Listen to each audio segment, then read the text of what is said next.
আজকে ব্লগের সবচেয়ে বড় চমক হলো আমার এত বড় বড় চুল কোনো কারণ ছাড়াই কেটে শেষ করে ফেললাম।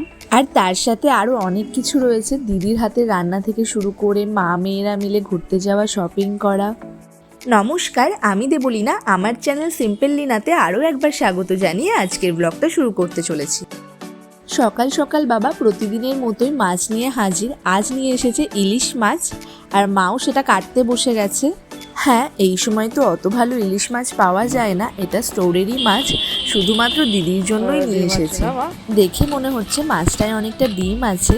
কারা কারা ইলিশ মাছের মাছটার থেকেও ডিমটা খেতে বেশি পছন্দ করেন অবশ্যই কমেন্টে জানাবেন।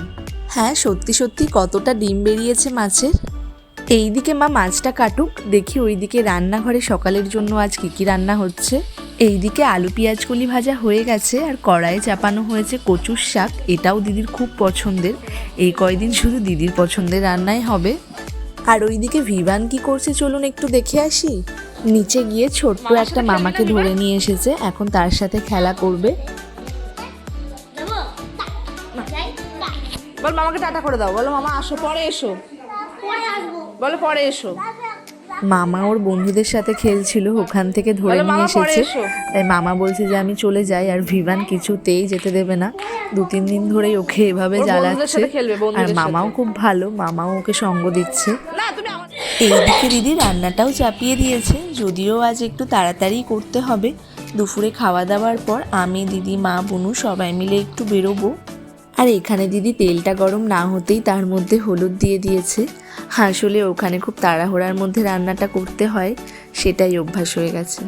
এই রান্নাটা ভীষণ ইজি, চাইলে আপনারা বাড়িতে ট্রাই করতে পারেন। সব কিছু গুছিয়ে রাখলে বেশ তাড়াতাড়ি হয়ে যায়। এই রান্নাতে আগে থেকেই একটা পেস্ট করে রাখতে হবে, সেটা দিদি আগে থেকেই কাম্মাকে বলে রেখেছিল, কাম্মা সেই মতন করে রেখেছে।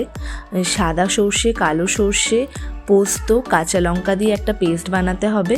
তো সেটা আপনারা আপনাদের পরিমাণ মতন নেবেন, যতটা গ্রেভি রাখতে চাইবেন সেই অনুযায়ী পেস্টটা করবেন। তারপর ভালো করে ফুটিয়ে নিয়ে তার মধ্যে মাছ দিয়ে দিলেই রেডি। আর এইদিকে আর একজনের জন্য তো দাদু প্রতিদিনই চিংড়ি মাছ নিয়ে আসছে, আর তাকে এখন চিংড়ি দেওয়া হোক আর যাই দেওয়া হোক সেইগুলোতে কিছুতেই ভুলবে না, তার এখন ফোন চাই। এবার দিদি মাছগুলো এক এক করে ছেড়ে দিচ্ছে। তারপর মাছগুলো ছাড়া হয়ে গেলে কিছুক্ষণ ঢেকে রাখলেই রেডি আমাদের ইলিশ মাছের এই রেসিপিটা। এটার ঠিক কী নাম আমি জানি না, ইলিশ ভাপা, সর্ষে ইলিশ, যাই হোক, যেটাই নাম হোক না কেন, স্মেলটা খুব সুন্দর বেরিয়েছে, মনে হচ্ছে খেতে খুব টেস্টি হবে। আর একজনের কাণ্ড দেখুন, তখন তো ওর মা ওকে ফোন দেয়নি, আর সেই ফাঁকে গিয়ে ও ছাদে কি করে এসেছে। কাম্মা কিছুক্ষণ আগে গিয়েই সব জামা কাপড় মেলে এসেছে, আর সেখান থেকে গেঞ্জিটা টেনে গোটা ছাদ নিয়ে ছেঁচড়ে ছেঁচড়ে ঘুরে বেরিয়েছে, আর এই হাল করে এসেছে। কি করে চাচ্ছিস মানে? হ্যাঁ, একটা থাপ্পড়, একটা থাপ্পড়। আবার দেখুন কি সুন্দর ওর মায়ের সাথে ঝগড়া করছে। সারাদিন ওর কাণ্ড দেখতে দেখতেই সবার দিন কেটে যাচ্ছে। দেখি ওইদিকে মাছটা কত দূর হলো। মাছটা তো হয়েই এসেছে, দিদি চিনি দিতে ভুলে গেছিলো, তো চিনিটা এখন দিয়ে নিচ্ছে। এই যে রান্না হয়ে গেছে, দেখুন কালারটা কি সুন্দর এসেছে। আর এইদিকে মা মাছগুলো আলাদা করে রাখছে, কারণ ইলিশ মাছ তো এমনিতেই নরম হয়, আর এক জায়গায় এতটা থাকলে ভেঙে যেতে পারে। আর এইদিকে মেয়েটা রান্না করে একদম হাঁপিয়ে গেছে, তাই এখন আইসক্রিম খাওয়া হচ্ছে।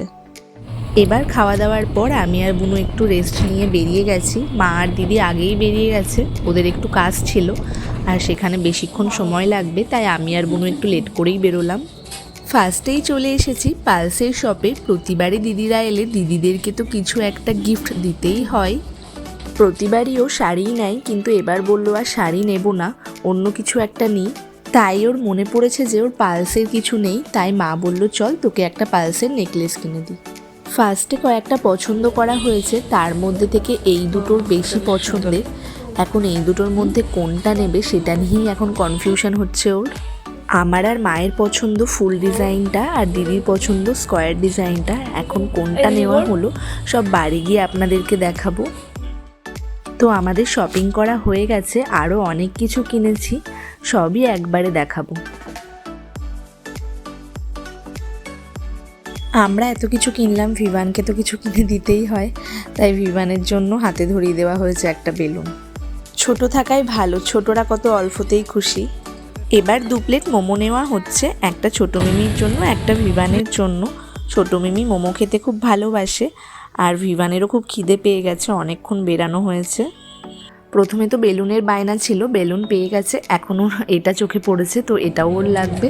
আর আমি আর দিদি ফুচকা খাবো, আমি আর দিদি দুজনেই ফুচকা লাভার। স্ট্রিট ফুডের মধ্যে ফুচকাটা খেতে আমার সবচেয়ে বেশি ভালো লাগে। আর একজন পাতা ধরেছে দেখুন, ওকে এমনি শুকনো ফুচকা দিতে বলা হয়েছিল, ও হাতে শুধু ফুচকা নেবে না, ওর নাকি পাতা লাগবে। তারপর চলে এসেছি সেই ভয়ঙ্কর জায়গায় যেখানে আমার এত সুন্দর চুলটা নষ্ট করে এলাম। আসলে দিদি এখানে এসেছিল চুলটা ওয়াশ করাতে, আর তাতে তো অনেকক্ষণ সময় লাগবে, আর আমিও অনেক দিন ধরে ভাবছিলাম চুলটা একটু কাটবো, নিচটা একদম নষ্ট হয়ে গেছে। তাই দাদাটাকে জিজ্ঞাসা করলাম নতুনত্ব কি কাট করলে ভালো লাগবে, আমার আগাগোড়ায় ছোট থেকেই লং হেয়ার। তাই দাদাটা বলল একটু শর্টের মধ্যে নতুনত্ব কিছু ট্রাই করতে পারো, আশা করি তোমার ভালো লাগবে। আর ব্যাস, আমিও রাজি হয়ে গেলাম। না, ব্যাপারটা আসলে এরকম না, আমি কিছুদিন ধরেই ভাবছিলাম চুলটা একটু ছোট করব, কারণ এটা মেনটেন করতে খুব অসুবিধা হয়, আর চুলটাও অনেকটাই নষ্ট হয়ে গেছে, কিন্তু একবারে অনেকটা কেটে ফেলতে হবে জন্য খুব মন খারাপও করছিল। কিন্তু ঠিক আছে, ভাবলাম একটু নতুনত্ব কিছু ট্রাই করি, এতদিন তো লং হেয়ার ছিলই। আর আমি তো বললামই আমার কোনো প্ল্যান ছিল না যে আজকে চুল কাটবো, তাই চুলে শ্যাম্পুও করা ছিল না। তাই দাদা পুরো চুলটা ভিজিয়ে নিয়েছে, আর এত ঠান্ডা লাগছিল। যখন চুলটা কাটছিল আমি তো দেখতে পাচ্ছিলাম না, হ্যাঁ জানতাম যে অনেকটাই শর্ট হবে, কিন্তু এখন এডিট করার সময় এত কষ্ট হচ্ছে যে চুলটা কিভাবে কেটে ফেলছে। আর এইদিকে তো আমাদের সময় ভালোই কেটে যাচ্ছে, এদের 3 জনের অবস্থাটা দেখুন, একজন ফোন দেখছে, একজন ক্যামেরার ভিডিও ফটোই তুলে যাচ্ছে, আর মা তো মাঝে মাঝে ঘুমিয়ে পড়ছে আবার জেগে উঠছে।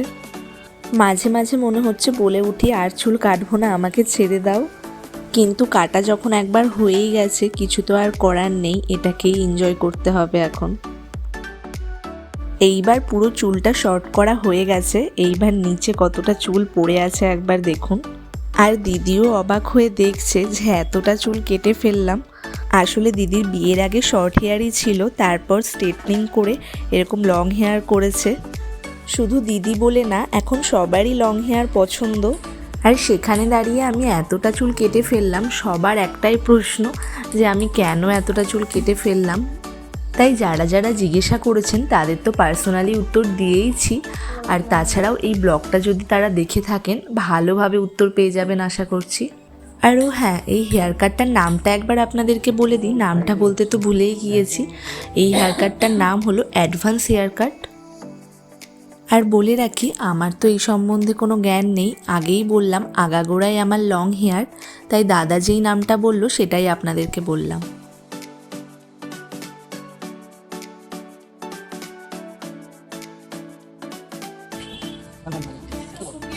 ফাইনালি আমার হেয়ার কাট কমপ্লিট, এবার ফাইনাল লুক দেখার পালা।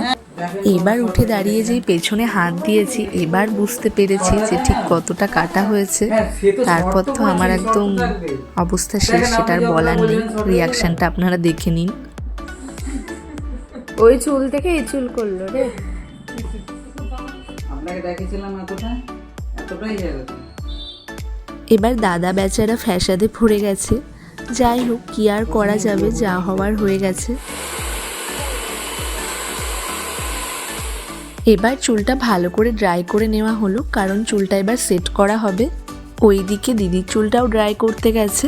দিদির চুলটা কি ভালো লাগছে দেখতে, এত বড় বড় লং হেয়ার, আবার এখানে এসে এবার কালার করিয়েছে, দারুণ লাগছে দেখতে। এবার আমার চুলটা সেট করা হচ্ছে। সেট করা বলতে আমার চুলে কি কাট করা হলো সেটা এবার ভালোভাবে বোঝা যাবে। এরকম কোনো হেয়ার কাট করলে পার্লার থেকে ওনারাই হেয়ারটা সেট করে দেয়, আর কেউ কেউ যদি নাও করে আপনি বললেই করে দেবে। যদিও এটা বেশিক্ষণ স্টে করে না, জাস্ট বোঝার জন্য আর দেখতে ভালো লাগে, ফটো ভিডিও তোলা যায় এই জন্যই আর কি। আপনারা জানাবেন লুকটা কেমন হয়েছে। আমার তো লুকটা বেশ ভালোই লাগছে, নতুনত্ব লুক, কিন্তু বড় বড় চুলের জন্য তো সবারই কষ্ট হবে, এইটুকুই আর কি। বাড়ি ফিরতে ফিরতে অনেকটা রাত হয়ে গিয়েছে, এসে এসেই আমরা খেতে বসে পড়েছি। আর হ্যাঁ, দিদি রান্নাটা সত্যি খুব সুন্দর করেছিল। তো চলুন আজকের মতো ব্লগটা এখানেই শেষ করছি। আপনাদের যদি ব্লগটা ভালো লেগে থাকে লাইক কমেন্ট অ্যান্ড শেয়ার করবেন, সাবস্ক্রাইব করতে ভুলবেন না। আবার দেখা হচ্ছে নতুন কোনো ব্লগ নিয়ে, ততক্ষণের জন্য টাটা।